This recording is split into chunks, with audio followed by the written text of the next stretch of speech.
मैं प्रतीक यादव आप सभी का उज्जवल कोचिंग क्लासेज में हार्दिक स्वागत एवं अभिनंदन करता हूं। हम लोग पहले पढ़ रहे थे प्रतिशत लाभ और हानि। उसके आज हम लोग प्रश्नों को हल करने का प्रयास करेंगे।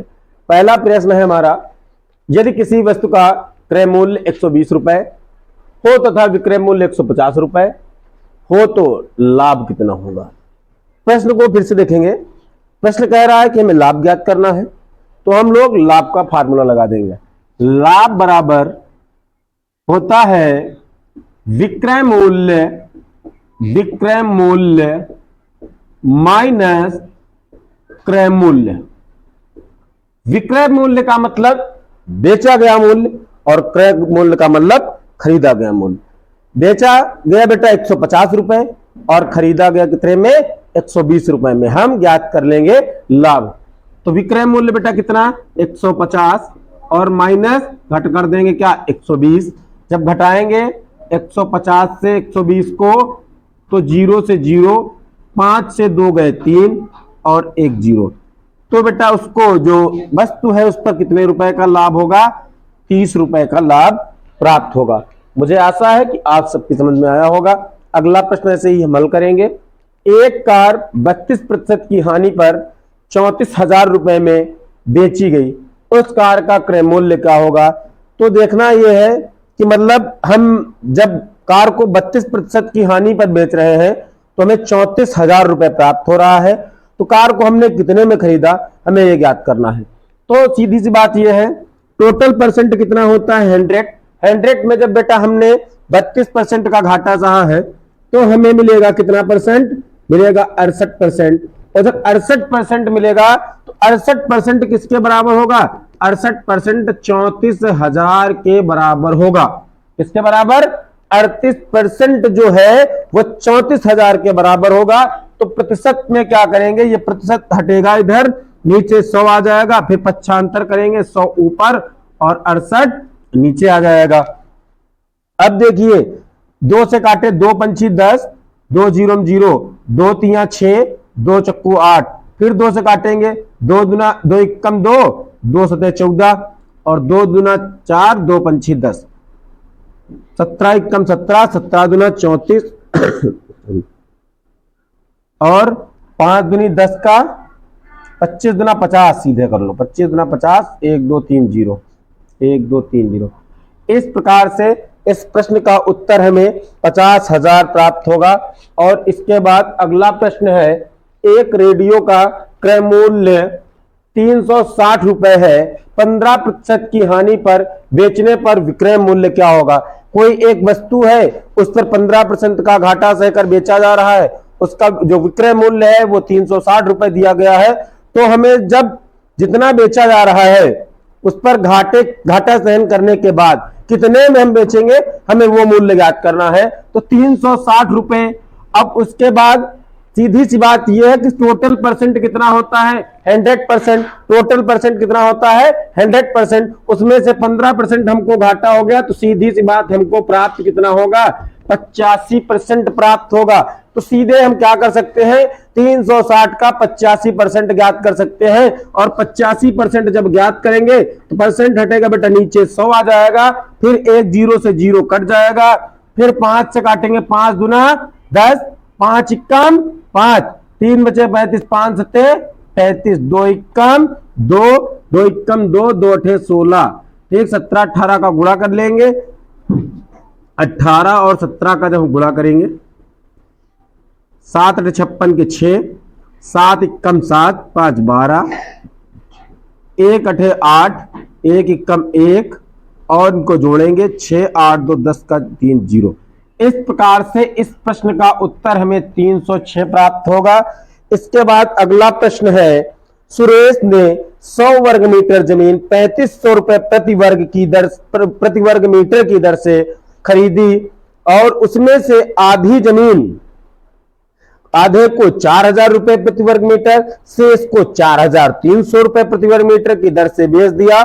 तो उसके बाद लाभ प्रतिशत ज्ञात करते हैं। प्रश्न को हम मिटा लेंगे, इधर से ऊपर हल कर लेते हैं।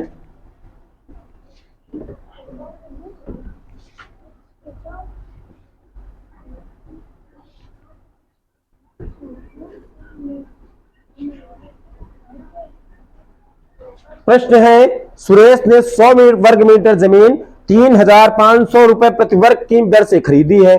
उसने 3,500 रुपए प्रति वर्ग की दर से 100 वर्ग मीटर खरीदी, तो उसे टोटल रुपए बेटा देना पड़ेगा 3, 1, 2, इधर से 2, और उसके बाद इतने में टोटल उसने खरीद ली।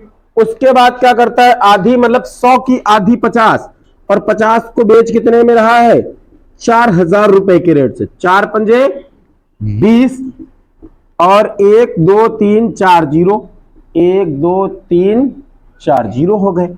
फिर आधी को बेटा कैसे बेच रहा है, 4,300 रुपए के प्रति वर्ग मीटर की दर से।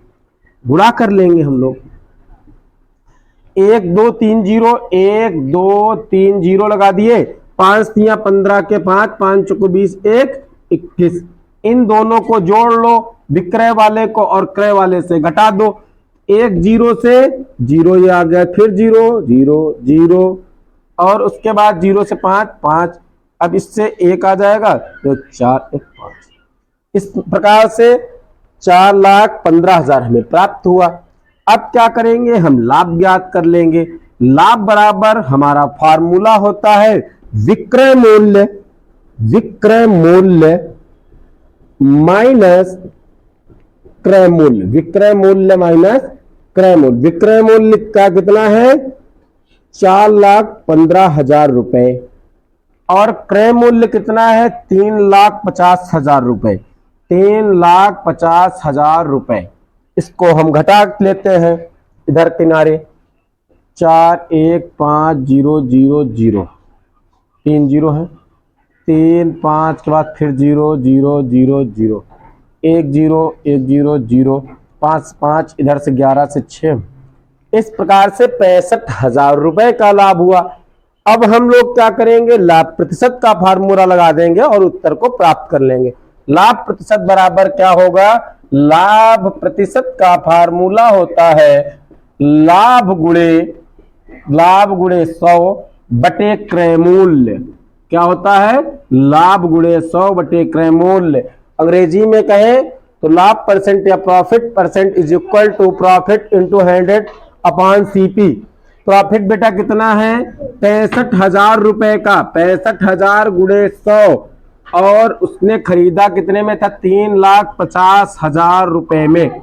2 जीरो से 2 जीरो कट गए, और उसके बाद फिर क्या करेंगे, 1, 2 जीरो से ये 2 जीरो और कट जाएंगे। अब 5 से काटेंगे, 5 सते 35, 5 एकम 5, 15 हो गया, 5 तिया 15, 5 जीरो 0, कितना बचा, 130 बटे 7।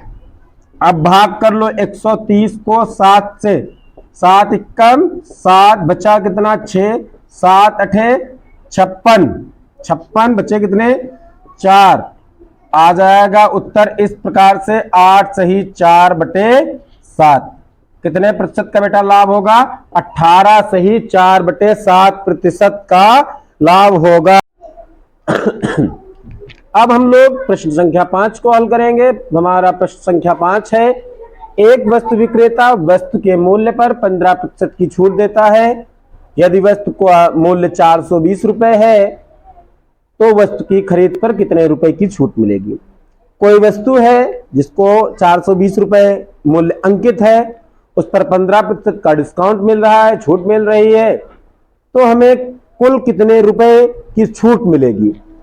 तो देखते हैं हम लोग, 420 रुपए से 15% निकाल लेते हैं। जब प्रतिशत हटेगा तो बेटा नीचे 100 आ जाएगा, ठीक है। 1 जीरो से 0 कट जाएगा, 5 तिया 15, 5 दुना 10, 2 एकम 2, 2 दुना 4, 2 एकम 2, 21 तिया 63। इस प्रकार से उसे बेटा कितने रुपए की छूट मिलेगी, 63 रुपए की छूट मिलेगी। आशा करता हूं कि आपकी समझ में जरूर आया होगा।